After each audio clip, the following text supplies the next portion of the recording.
আচ্ছা, এখন আমরা এই ফ্রিজটাতে, এই মোটরটাকে, ফ্রিজের মোটরটাতে প্রেশার দেবো। তার কারণ আমরা দেখব কোথায় লিক আছে। তো প্রেশার কি করে দেবো?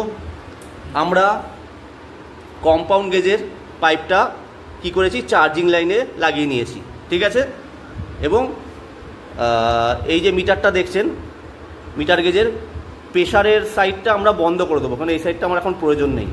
মাঝের যেটা আছে সেটা আমি অন্য একটি কম্প্রেসর মোটরের ডিসচার্জ লাইনে লাগিয়ে নেব।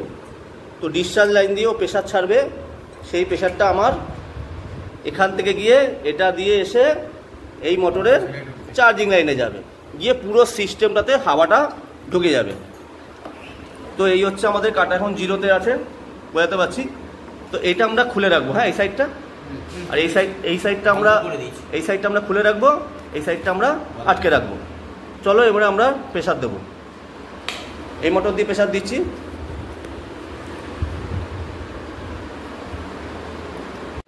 তো আমরা দেখব, আমরা যখন লাগিয়ে নিয়েছি এই কম্প্রেসর মোটরটিতে প্রেশার, তখন দেখবে কাটা আস্তে আস্তে উঠবে।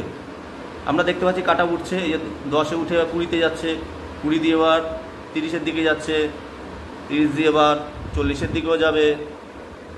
এই কম্প্রেসর মোটরটি থেকে এই মোটরে প্রেশার দিচ্ছি এবং পুরো সিস্টেমটাতে প্রেশার ভরছে। আচ্ছা, কোথায় গেল এখন প্রেশার? 40 পেরিয়ে 50-এর দিকে যাচ্ছে, 60-এর দিকেও যাচ্ছে, আস্তে আস্তে প্রেশার উঠছে। মানে এক প্রকার আমরা বেলুনে যেমন হাওয়া ভরি, তাহলে বুঝতে পারি কোথায় লিকটা আছে, বা সাইকেলের টায়ার বা স্কুটির বাইকের টায়ারে লিক থাকলে যেভাবে হাওয়া ভরে আমরা চেক করি, সেম এখানে আমরা সে পুরো সিস্টেমটাতে হাওয়া ভরছি। একেই বলে প্রেশার দেওয়া। তো এখন দেখতে পাচ্ছি আমাদের 80-তে উঠে গেছে, এবার 90-তেও চলে যাচ্ছে আস্তে আস্তে। এবার দেখুন 100-তেও চলে যাচ্ছে। আমরা এখন এই ফ্রিজে 100 প্রেশার দেবো, 100 প্রেশার দেবো। তো 100 উঠে গেছে, এবার আমরা এইটা টাইট দিয়ে দেবো, ঠিক আছে। আমরা দেখলাম যে এখানে প্রায় আমরা 120 প্রেশার দিয়ে দিয়েছি আমরা।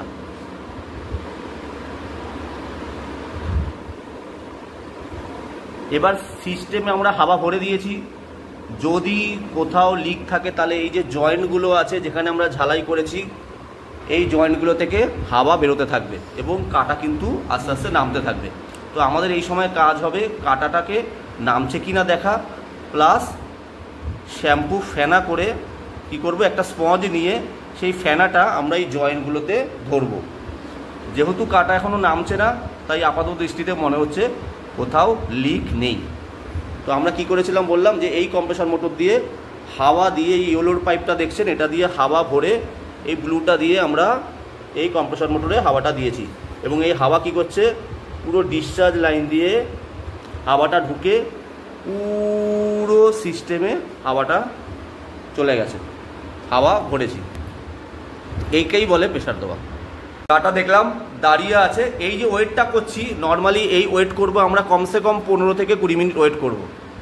ফিল্ডে সবচেয়ে বেস্ট হয়, তাতে স্পষ্ট বোঝা যাবে কোথাও লিক থাকলে এই কাটা কিন্তু দাঁড়িয়ে থাকবে না, নেমে যাবে। তাহলে চলো এবার আমরা খুলি। আমরা যখন খুলবো এটা দিয়ে, তখন ইয়েলো পাইপটার হাওয়াটা প্রথমে বেরোবে। হ্যাঁ, এই দেখুন বেরিয়ে গেল হাওয়া, আওয়াজ পাচ্ছি আমরা। কিন্তু এই সিস্টেমে যে হাওয়াটা ঢুকেছি সেইটা কিন্তু আমরা ব্লক করে রেখেছি এইটার মাধ্যমে। এবার এইটা যখন ছাড়বো তখন কিন্তু আমাদের কিন্তু এই যে হাওয়া বেরোনো শুরু হয়ে গেছে। এই যে ছাড়ছি আর দেখুন আওয়াজ পাচ্ছেন, হাওয়া বেরোনো শুরু হয়ে গেছে। তো হাওয়াটাকে আমরা ছেড়ে দিলাম, কাটা কিন্তু নেমে গেল। তো এটাকেই বলে প্রেশার দেওয়া। এই প্রেশারটা কেন দেবো, কোথাও লিক আছে কিনা এবং লিকটা এক্সাক্ট কোথায় আছে সেইটা দেখার জন্য। হ্যাঁ, বন্ধ করা আছে। আচ্ছা, আমরা এখন ভ্যাকুম করছি, দেখতে পাচ্ছেন কাটা -29-এর দিকে যাচ্ছে আস্তে আস্তে। তো কাটা 0-তে ছিল,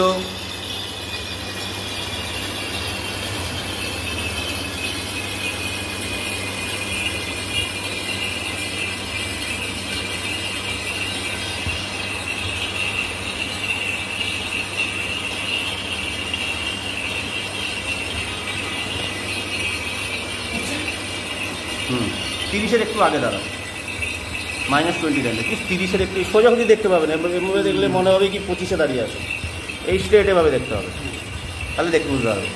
আচ্ছা ঠিক আছে, এবার এদিকে দেখলে 25 মনে হবে, মনে হবে। ঠিক আছে। তো আমরা কি করব, আগে ভ্যাকুম করছি যেহেতু আগে রেটটা টাইট দেবো, টাইট দিয়ে দাও, টাইট দিয়ে দাও, ভালো করে টাইট দিয়ে দাও, ব্যাস ব্যাস।